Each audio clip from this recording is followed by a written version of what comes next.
What a timely and instructive performance by the West Indies T20 cricketers against South Africa.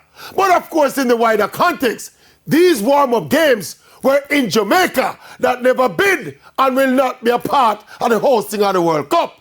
Now, after seeing the West Indies team play and seeing what could be possible in this tournament, when you add the fans who turned out and created the vibes and the energy at Sabina Park, me not lie, the government of Jamaica should be ashamed of their short-sightedness and myopia in not bidding to be a part of this global fiesta. I mean, Jamaica is the largest, most populated cricket-playing nation in the Caribbean. Lots of history and tradition.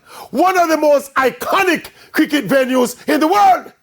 It is indeed a national disgrace that the T20 World Cup will happen and Jamaica will be missing in action. All the talk about hospitals needing beds and medicines, and roads need fixing, etc., etc. This was used to prey on our guilty conscience. Excuses, excuses, excuses. Jamaica should not take peace at the World Cup.